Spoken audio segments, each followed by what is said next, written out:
friends, it's Phoebe of Phoebe Takes and welcome to the PBArts series, a series where I make art and vlog. Today's episode will be a time-lapse of my recent Zendoodle work as well as setting up my YouTube origin story. Before we start, feel free to click subscribe if what I say interests you, and also I've got an art account you can follow on Instagram at PBJKArts.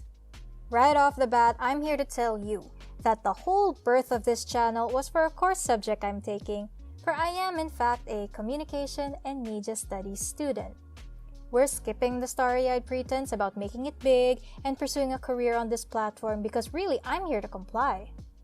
But hey, this might become an actual thing in a few years. Who's to say? If this does become a thing, I'd focus more on long-form video essays in a This is Scripted series because I like media analysis. I also like sharing my pop culture takes, hence the name PB Takes, in an accessible and relatable way.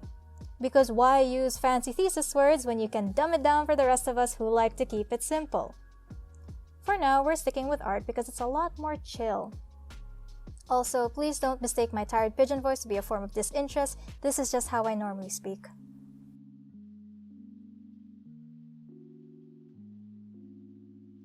Moving on to the art part, the app I use for digital art is Procreate, not a Spawn, and the gadget is an iPad Pro, also not a Spawn. I use the built-in Procreate pens, and for the design, my primary pens are technical and studio inking pens. As for the shapes that have more texture to them, I use Gasinski ink, dry ink brush, and fine tip pens. Question: do I stabilize my brushes? Well, yeah. Whenever I make Zendoodles, I lessen the streamline at 40 to 63%. It's the closest I can get to an actual pen and paper motion where the pen is neither too stiff nor too shaky.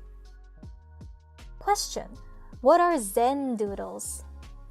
Well, it's kind of an offshoot of Zentangle patterns. You can look it up on Google Images and hopefully it'll be familiar.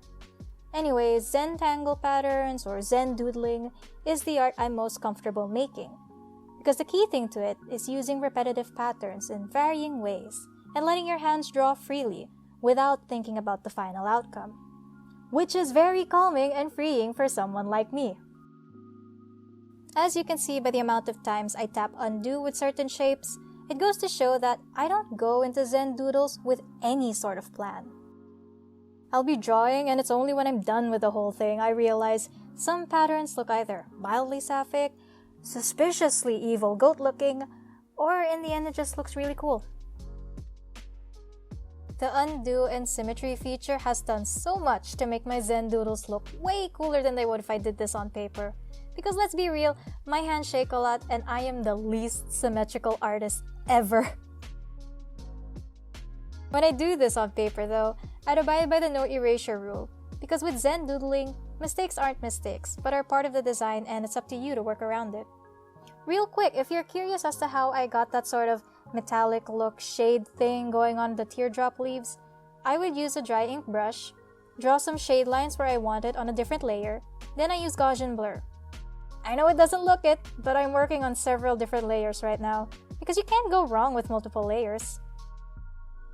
Normally, I'd leave this as a black ink drawing, but when I want to spice it up with color, I merge all my layers, duplicate it for safety, and then change the blend mode to overlay. Note the design would be a lot brighter if I inverted the black ink to white. My default color palettes tend to be monochrome, or the bi flag because bi, but I think this sunset looking palette worked out pretty well. I use the smudge tool with the wet acrylic brush as its setting to make the background. I'll switch up the opacity of the smudge between 40 to 70%, and the brush size is usually between size 10 to 20. It's honestly my most favorite technique right now that I learned completely by accident. And it's how I make clouds now. You can check out my IG for that. And here's the final product. At some point you might have noticed that I flipped the work because the feathers look better that way. I've got a low-key Stolitz inspired piece in the works, but that's for another time. Speaking of, that's it for today's episode. Hope you enjoyed what I had to say, and this is PB Takes, signing off. Bye guys!